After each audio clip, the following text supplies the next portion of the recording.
So I'm joined today by Rhys Jenkins. Rhys, I've known of probably in the last year or so because of his adventures into Badwater 135.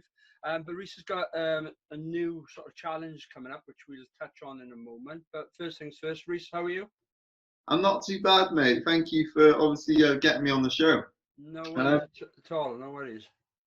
Yeah. yeah, doing Go quite on. at the Sorry. moment. Yeah. Just It's doing quite well at the moment. yeah. It's yeah, like I remember. Was it last year you did Badwater?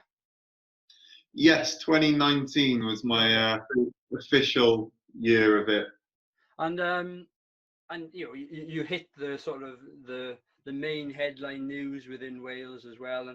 And am I right in thinking that you were the only Welsh or the only British person potentially who was doing it that year? So last year I was one of only two Brits to do it, myself and a guy called Chris Moon. So if you ever get a chance, have a look at him. He's an incredible athlete in his own right. And we both went out there and represented Britain. But in terms of the Welsh aspect, I was actually the first ever Welshman to complete the race or Oh. compete in it as well. And another connection, I think, between us is I know one of your support crew, Lawrence Cronk. Oh, do you? Yeah, well, Right. yeah, through previous sort of training and things, I've used Lawrence, especially around the swimming aspect, and he's brought my swimming back up to a really good standard. So, yeah. Do you know what?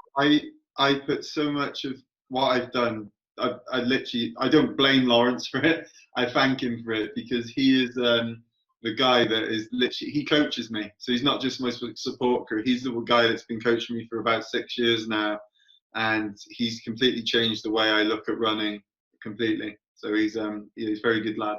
Yeah, he's a good lad. Yeah, I've got a lot of time for Lawrence, and like I said, he's brought my swimming up to a better standard than it was, and that's not difficult. So tell us a little bit about Badwater and what it is, and what it was, and how you got to be where you are. Yeah, no. So Badwater is classed, or it is called the toughest race in the world. Obviously, that's open to opinion, but it is 135-mile run through the hottest place on earth, up and down three mountain ranges. So I think that sentence sort of encapsulates what it's all about. And the heat you get over there is just the way you can describe it is imagine you went in an oven, you put yourself in an oven, and then had somebody put a hairdryer and blow it in your face the whole time. That's how it in the hottest parts of the race. That's how it feels. It's just the road surface is just absolutely scalding, and a lot of people say the road surface melts your shoes. I've never experienced that, but I've put my bare foot on the floor by accident before, and it hurts straight away. So it's a really hot surface to run on. It's black asphalt, so you can imagine the heat just radiates off it. And one thing I have experienced from it, not the shoes melting, but imagine if you put your foot again in an oven, and what would happen to it? It would just swell up and it'd start to cook and burn. And what tends to happen is your Achilles swell up straight away because of the heat that's radiating off the floor. So you really need to take care of your feet whilst you're doing a Badwater 135. But it is an invitational race, so only 100 people get to do it every year. And I was lucky enough last year to meet the criteria and get I guess you called it a golden ticket into the race. It's something where you need to prepare yourself. You need to have done similar things. You need to have done at least 3 100-mile races. But it's a dangerous place to be if you've not got the experience of the heat. And I guess part of the people say it's a difficult race to get into. And yes, it is a difficult race to get into. There's a lot of difficult races to get into around the world. But if you put the time and effort in and you sort of build your, call it a running CV, and experience, you have as good a shot as anybody getting into the race as long as you can prove that. And my journey to Badwater took 10 years. It started back in 2010, and it led me to Badwater. It led me to Death Valley on 4 separate occasions beforehand. So I'd actually run the route 4 times before I actually got to run the official race. So in theory, I've done 5 crossings of the route, but one of those is actually official. Yeah. So, is that how you got to sort of like train for the heat? Because that was going to be my question: is how would you train for something like that heat-wise when we live in South Wales, which it's not. We don't get weather like that, do we? No, it's difficult. So for me, I look at training in 3 ways for Badwater in particular. There's 3 disciplines. The first is obviously the miles. 135 miles is a long way on in good weather, in cool weather, in Welsh weather. And then you look at the hills, because you have to go up and down 3 mountain ranges, and they're not small hills. They're absolutely massive. I think one of the climbs is 16 miles long, and you're constantly going uphill. Another is 9 miles long, and then the final 13 miles of the 135 miles is straight uphill, and you finish on a place called Mount Whitney, and it's the Whitney Portals, and it's one of the most beautiful places I've ever been. Obviously, you work hard to get there, but you turn around just as you're about to go around the corner, you can see where you've come from. So you can see the heat of Death Valley radiating off the ground, and it's absolutely spectacular. You go around the corner, and it's this huge oasis of just rivers, lakes, massive trees, and it's just it's one of the most I felt complete, I guess, in my life when I've gone around there and gone across the finish line. And that may sound sad to some people, but it was, especially last year, it was at the end of it. I say the end, but I was supposed to be going back this year, but it was the pinnacle of a 10-year journey for me last year. It was special. You mentioned the 10-year journey. So, how did you get into sort of ultra running? I just realised, I just spoke to you then, I didn't actually give you anything about the 3rd discipline, the heat, which you actually asked. And what I do, I spend a lot of time in the sauna. So the heat work gets done in a sauna, and I mean, you take your stuff in with you, and you try your best. You gradually build it up, but by the time I'm Badwater ready, it's usually I'm in there for about 90 minutes in a sauna, just drinking water, eating food, not running, but moving on the spot, stretching. Trying to do light exercise to get your heart rate elevated. Yeah. So sorry, I completely brushed over that bit. No worries. Yeah. So, but going back to sort of how you started in it, you said it was a bit of a 10-year journey. I often talk about my journey into triathlon, for example, and I seem to be going further and further distance-wise as I get older. Maybe because I'm not as fast as I used to be. And a couple of years ago, I ventured into an ultra marathon as well, and I done Brecon to Cardiff. Nice. And I'd love to go further because I'm not getting any faster, but I feel I can go further. So, did you come from a football rugby background? I ask that because again, you're South Wales based, and you might have a similar sort of background to me. Yeah, no, you nailed it right there, mate. Growing up, I was a team sports person. I was rugby and football, and I'm still quite. I'm not built like a runner. I've never been built like a runner. I seem to hold the weight, and whatever distance I run, I seem to hold the mass as well. It's a bit of a weird one, and people sort of sometimes look at me and they're like, "You're not built like a runner. Why are you running those distances?" But I love it when people say that to me because it makes it more of a like, well, you can look at ultra running is fantastic because an ultra runner can come in any different shape or size. And my first dab at ultra running, don't get me wrong, I probably started running. I got interested in running in 2006 when I was working at a summer camp over in the USA. And it was one of those beautiful areas. You get up every morning, you go run around the track in the middle of the forests and so on and such.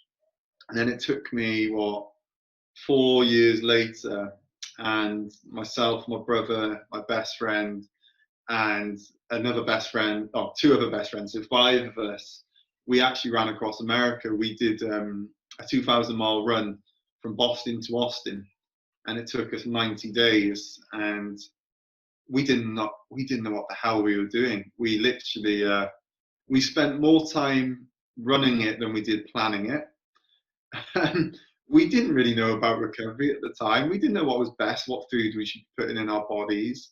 Our bodies literally broke for the first 6 weeks. I can just remember it. And we just literally, when you hit rock bottom, you couldn't really go any further. We were broken for shin splints, you know, all the stuff you could possibly imagine. And suddenly, gradually, it just started to get an upward trend. It was almost like those first 6 weeks were just, I don't know, the initiation, it was almost training us for the challenge in itself. Yeah. And that journey, I learned my trade as a runner, I guess you'd say. And I put a lot of what I do today down to that, because I learned it whilst going. I made a lot of mistakes. I still make a lot of mistakes now.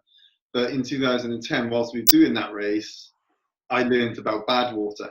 And ever since that seed has been planted, it's been something which I've been trying to get experience in. It's something which, if there's a documentary out there, I've read it. If there's a blog out there, I try my best to read as many as I can, because I just want to learn about it. I want to learn about, well, like you said yourself, you can't train for the heat in South Wales, but there's ways you can get the heat from going, I say, inside a sauna. Yeah. And it's just one of those races which, yeah, it took me 10 years to get. It's really, it would always be a special thing for me, Badwater. So then, moving on to why you're on the podcast and why I asked you to come on, the sort of next challenge, and you know, it's 12th of July now, and I believe in the next few weeks we've got something else that you're starting, and you're going to run the coast of Wales. So tell us a little bit about how that came into your thinking, and you know, and how you've got to where you are now then with it. Yeah, no, the Wales coast is always, I guess, it sounds really cheesy, it's always called me. It's something I grew up in Penarth, just outside of Cardiff, and you've got the coast on your doorstep pretty much. It's something I love. I love coastal running. I just think it's fantastic. And in Wales, we're blessed. We're blessed with beautiful scenery, and the coast is just something extremely special to me. This year, I was supposed to be running Badwater, but due to COVID and obviously reasons like that, the race got cancelled, which is fine. But the Wales Coastal Path had always been something in the back of my mind. It had always been there. And there was a chap called James who managed to set the record for it back in 2017. And I read about his story, and it inspired me. It made me think, wow, that's an incredible time, but could I possibly better it?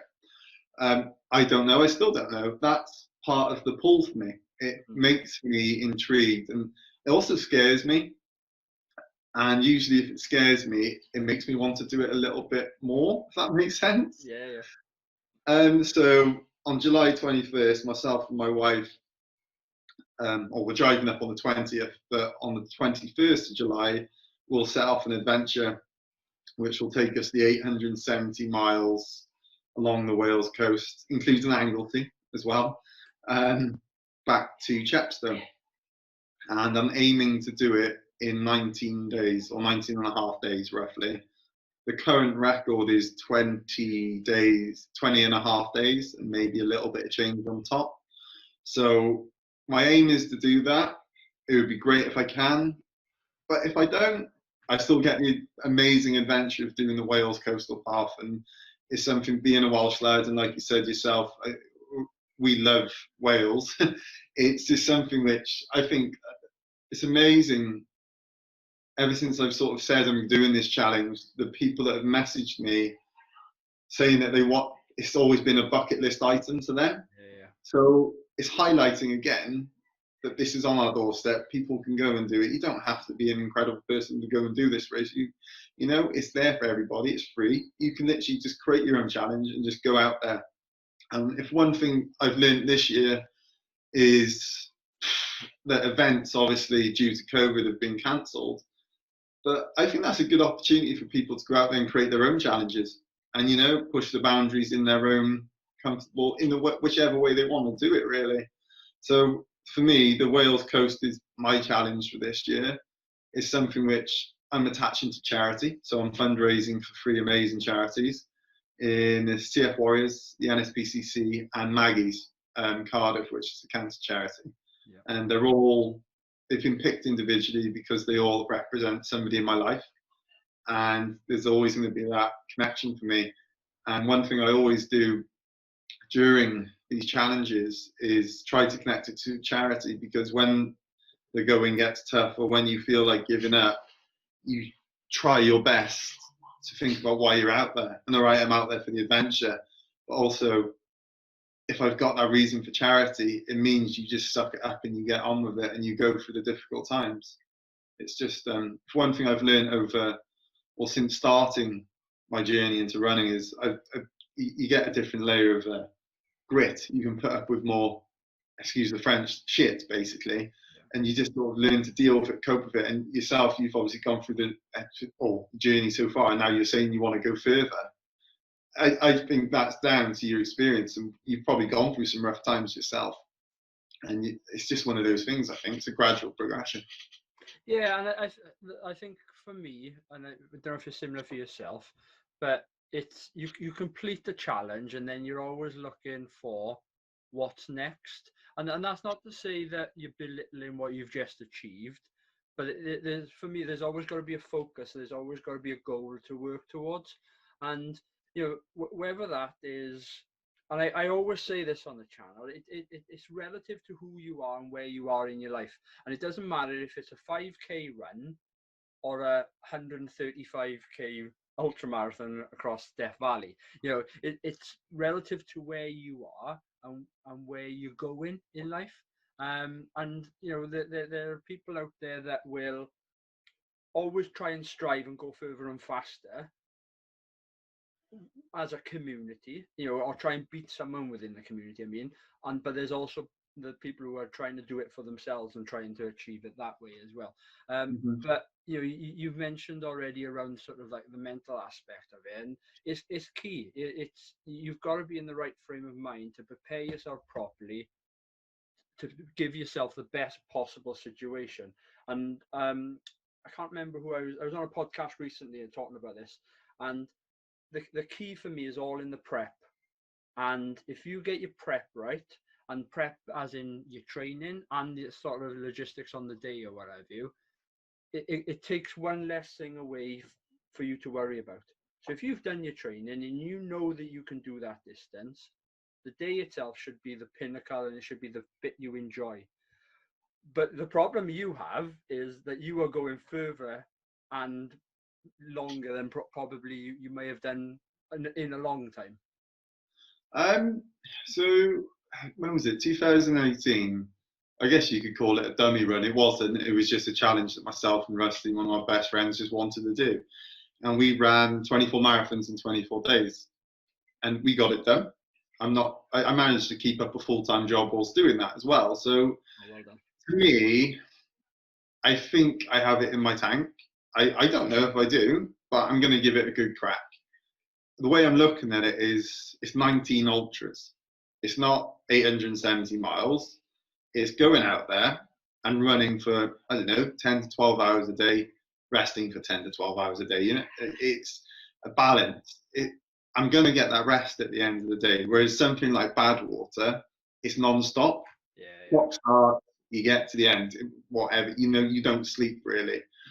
With this, I'm going to have the benefit of having a support vehicle with my wife, so I get to see her throughout the day. I get to eat food with her whenever I want, really, because I'm not racing anybody. All right, I'm racing the clock, but what we've done, so roughly we'll be doing 45 miles a day, and we're breaking it up into 15-mile chunks, okay? So I'll wake up in the morning, I'll start about 8 a.m. I say about, we'll be starting either before and no later than 8 a.m, depending on, obviously, the day. And I'll run 7.5 miles. She'll top up my water or whatever drink I'm doing. I'll get to 15 miles. We'll stop and we'll have some sort of substantial food. It may be breakfast, it may be brunch, or I don't know what that, whatever I'm feeling like. Yeah. And I'll go back out there, do another 7. She'll then fill up my water bottles again. We'll finish it off and get to the next 15 miles.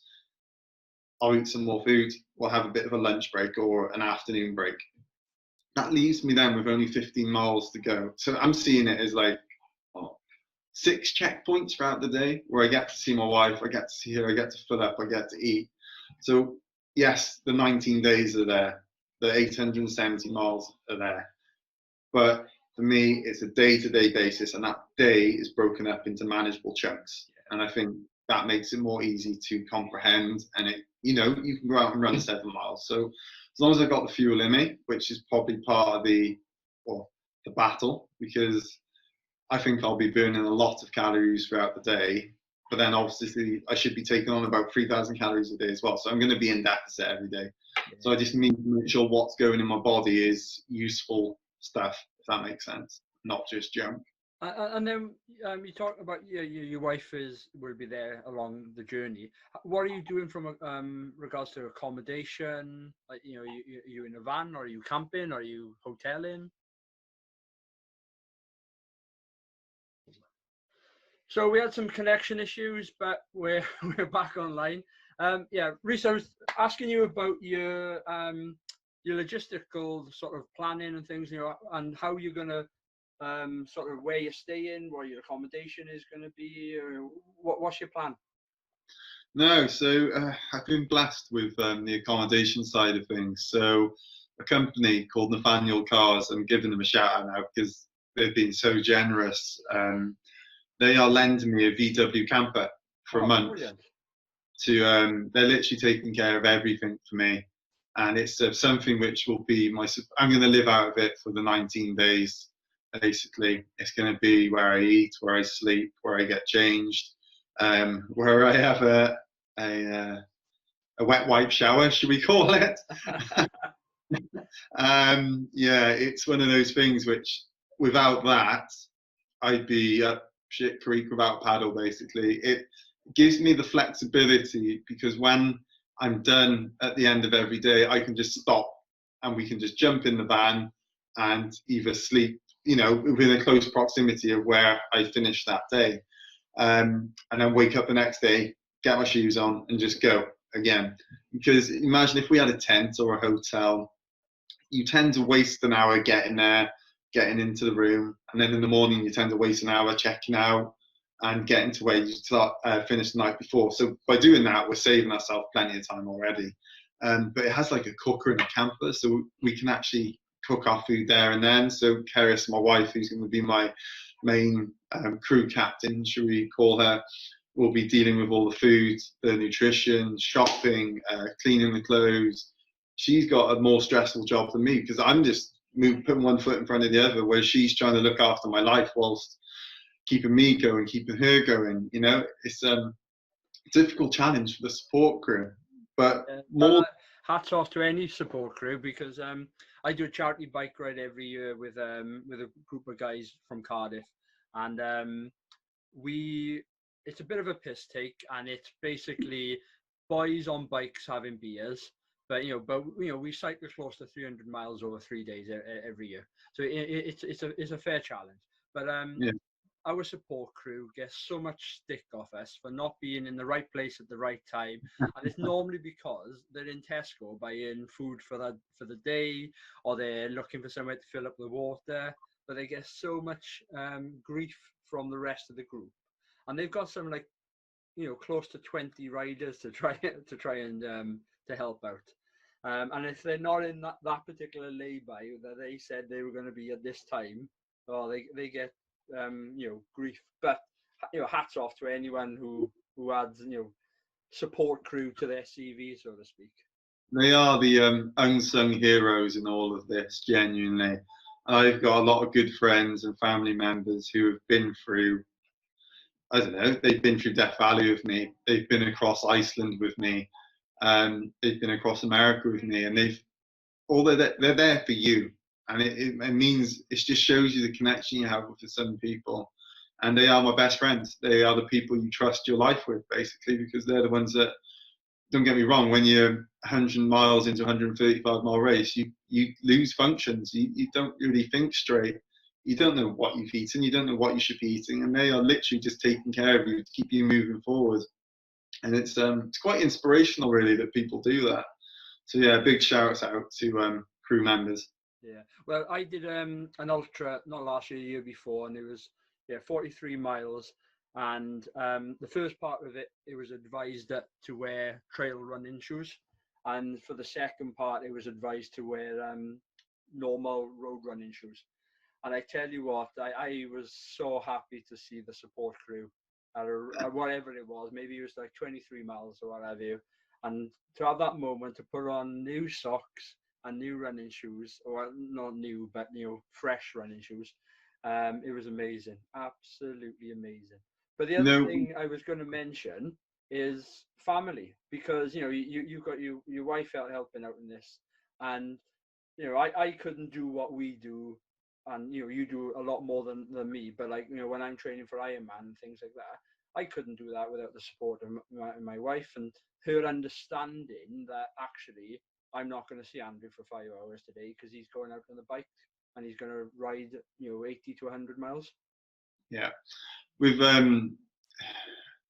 Keris in particular, it sort of hit me the other day because we were talking to somebody about this challenge, and she just said, like, when I think of something, and she can see it in my eyes that like the seed just it hits, and it becomes. She says it becomes all encompassing, all consuming. It just consumes me, and therefore it consumes her. And that's putting up the training, that's the plans, the logistics, and don't get me wrong, it is on my mind constantly. But it's one of those things where like your family, and especially Keris in particular at the moment, is going to go through a hell of a journey with me right now. But like my brother will be coming out to see me, and my dad, my mum, and it's lovely to have that, because morale and the mentality behind this is literally, you can be up and down, it's like a roller coaster ride, but when you're knackered and you're just absolutely fed up with everything, it's the people that you love that you want to see around you. So it's and also it's those people that, and it might not necessarily be family members, but they're people who are close to you, and they can just see when something's not right, or they can see when you need something. And whether that would be sustenance, whether that be fluid, whether that be some sort of electrolyte, or whether that's just a pep talk to say, you need to keep going. Yeah. I just noticed. You've invested. Come and show your face. Come and show You your gotta face. say hello now. Andrew, this is Keris. Keris, this is Andrew. So for those who might be listening on the podcast, Keris just literally on her hands and knees tried to like get past the camera and couldn't. But yeah, I'm so sorry. I thought I'd be really subtle, but it didn't work, did it? Keris is a lot faster than she is crawling along the floor. Okay, can we just try? Nice to meet you. Hi. Yeah. I can't even remember what we were talking about. Sorry. Yeah, no, that's fine. But yeah, look, we're talking about family members and things, and it's without them and support crew. Without them, we can't do what we do. In the last couple of years, I've had a couple of kids, and I found it quite difficult now to do the longer stuff. And it's I'll get there again one day, but it's unfortunately, family comes first for me at the moment. So, but you know what? I'm quite looking forward when we do have children, is going out for a run with a pram, and just to see how difficult it is. Because at the moment, I'm like, oh, you get to rest on something and just run along with it, Yeah. I imagine it's so much more difficult, especially when you're trying to dodge people or go over pavements and stuff, or on the trail, Yeah. Well, I did park run a couple of years back when we had our first, and we bought a proper buggy and things. And I was just ploughing people out of the way, and I found out at that point, like, maybe park run's not the type of event I want to be doing with a buggy. And people like jumping out of the way because I was coming through. That was mad. So the event itself starts on 21st of July. Did you say? 21st of July, 8 a.m. just outside of Chester. The coastal path is really cool. So the signal, or the start of it, is two big Welsh slates on either side of the path, and then the end of it is exactly the same as well, and it finishes in Chepstow, next to a little old bridge which crosses into England. It's like an old steel bridge, I think. Oh, cool. So yeah, they're the start and end point in between it. Oh my God, there's so many things I want to see. Yeah. And I'm going to get to see it at a runner's pace, So it's really exciting, and I'm going to really get to experience, everything the Welsh coast has to offer.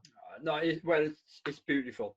It can also be harsh at times, so hopefully you get the weather. But it's beautiful.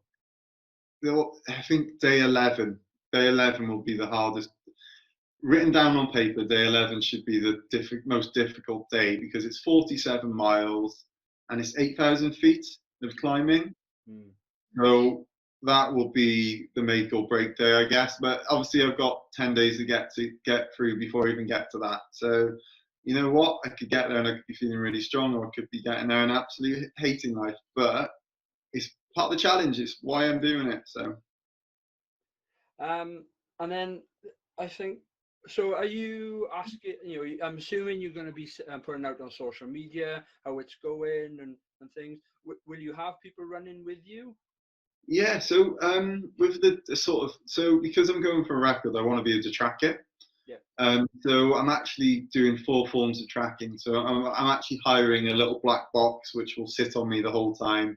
I think we're going to have 2 of them, so there'll be one charging just in case the one dies of battery, and that will ping up a signal I think every 2 minutes. So it is quite, you can dot watch basically, and then we'll be uploading Strava, Garmin, and Wahoo as well. So we should be able to, we will make sure we cover, it's all documented for the right reasons and so on as such. In terms of social media, we will be doing daily updates. Myself and Karis will be trying to keep a mental diary. So we'll be not in our heads, but like how we're feeling mentally.